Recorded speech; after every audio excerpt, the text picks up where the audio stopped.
On board the ill-fated flight were 118 passengers, 2 infants, and 8 crew members, 6 of which were Guyanese and 2 Jamaicans.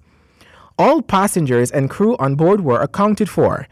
In total, there were 35 Guyanese, 1 Trinidadian, 82 Canadians, 1 Pakistani, and 11 American citizens on board.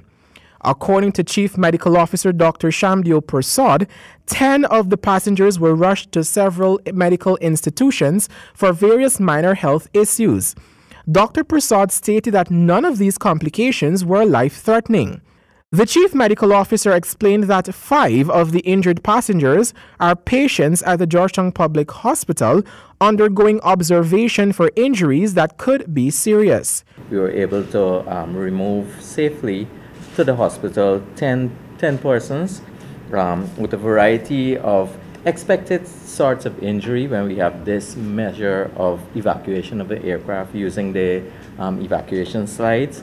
So far we have 5 persons who are on the investigation for spinal injury investigation 4.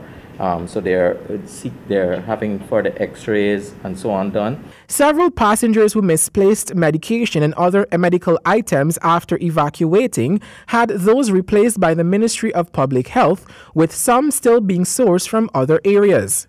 Diamond Hospital at this point could not do everything, so we have 7 of them sent to Georgetown Hospital for further tests.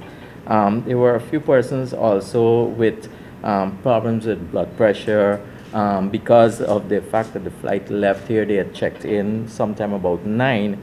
Many of the diabetics, so there were 7 other persons who were seen here at the airport and attended to by the port health officers. Their medication, some of them were left on the aircraft because in the evacuation process they weren't allowed to bring out their carry-on, in which some of them had their medication. The Chief Medical Officer says passengers who were taken to the institution for observation will remain there for the duration of their monitoring period. Diamond Hospital was equipped with most of the equipment that they had.